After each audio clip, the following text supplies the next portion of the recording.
What's up guys, Jeff Cavalier, ATHLEAN-X.com. So 22 days can be a little bit of a lofty goal, especially if you're looking like this when you're starting out.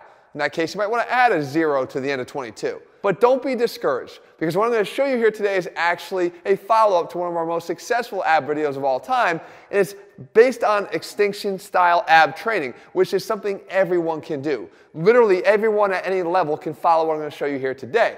And the good news is we don't have to have incredibly low levels of body fat in order to be able to see abs. 5% is not a necessity. As a matter of fact, I've shown before that even up to 14, 15% can show the outline of abs. Maybe not the sharpest, but a good set of abs. And with the plan based around the consistency of doing it every day for 22 days, it helps in another very important way.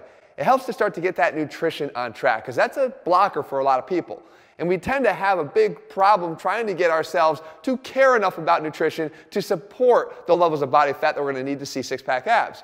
But when we can do anything for 22 days, we start to bring in habits, or at least routines. And in the case of getting on the floor and doing a small little ab routine, you actually will find that you'll start to care about what you're putting in your mouth.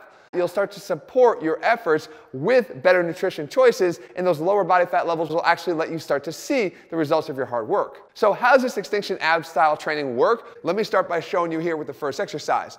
This is called a lower ab spike. Okay, and your job is to perform 10 repetitions. Everybody. And even if the beginner can't do all 10 repetitions, that's fine. This is where it's scalable. You do as many as you can, and you move on to the next exercise. If you can do all 10, because you're at a higher level, you rest just 10 seconds. And then you come back and you do another set. And you rest 10 seconds. However many times it takes you before you can't complete all 10 reps, then the exercise becomes what we call extinct, and you move on to the next exercise in the workout. One thing I want you to make sure you do on the ab spike is just try to hold that top position for even a second or two. That's where the kind of spike comes from. You're trying to spike the air, hold it for just that brief second, a little bit more time under tension for the abs. The more advanced are probably going to get through maybe 2 or 3 rounds of this with just that brief 10-second rest in between, and maybe even the beginners will work their way up to where they can perform additional sets of this. The second exercise here is one we call the seated knee tuck drag. And we're working on something we call bottom-up rotation, because we want to tie in the lower abs with the obliques. And all I want you to do is sit and bring the knees in, drag them across the body, and then shoot your legs out. And when the legs are extended there, you can see that's going to be the challenge for the lower abs and the obliques. You get to pull them back in, drag them across, and shoot them out to the other side. This exercise is actually done for time. And the same thing applies. There's a 45-second requirement for this exercise. So if you're a beginner, you do it for as long as you possibly can.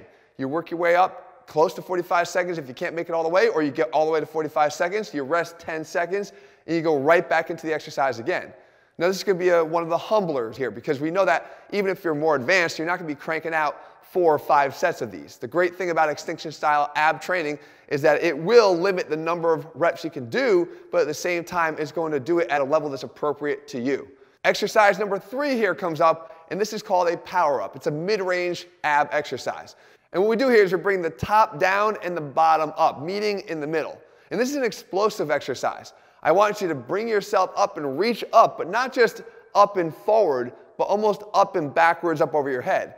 Because the additional weight of your arms here is going to actually provide an additional challenge. The more straight and behind your head your arms can be, the more weight you have to carry in that position, and the more difficult the exercise becomes. Ideally, everyone's going to be doing it the same way, with those arms straight up overhead and a little bit back. But again, the number of rounds you can perform is going to be determined by your ability level.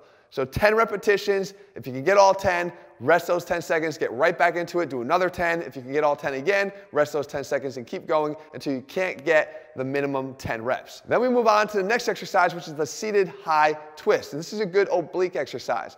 And again, I want you to stay really up tall with your posture here. Don't lean over or crunch over too much. I want you to stay up tall, keep the elbows pointed out to the sides, hands back behind the head, but not clasping on your neck, and just simply twist from side to side. Bring your leg up just a little bit, not really driving your knee up, just giving your elbow a touch point. So as I twist towards the right, I want to be able to touch my right knee to that left elbow. This is another one of those timed exercises. 45 seconds, how many rounds can you do is dependent upon your ability level. Next, we're doing something called the BackwardsSeven, or depends on what leg you're using, a regular looking 7, but you're basically using your leg to draw a 7.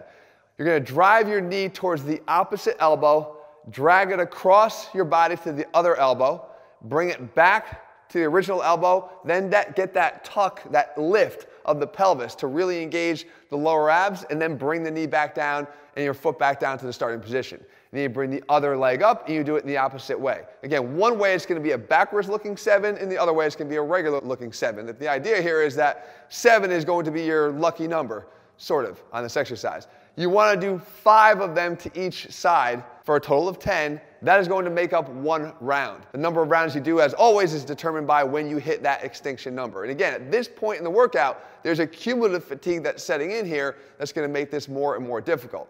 The last one here is something called a sunrise sit-up. And I always save these top-down movements for last. Why? Because our abs are stronger moving from the top down than they are from the bottom up, because we don't have that additional weight of the legs.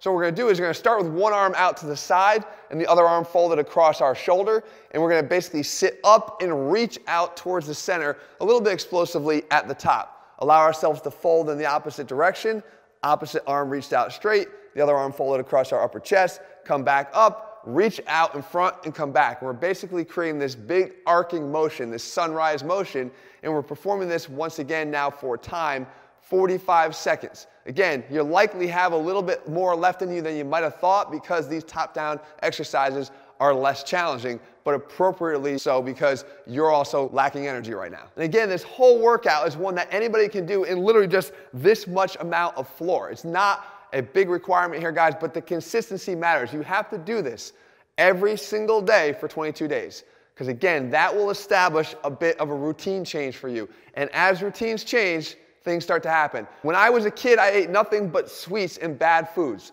But what happened? When I started to work out, I knew that I wasn't really doing my part in the kitchen. And I started to eat better.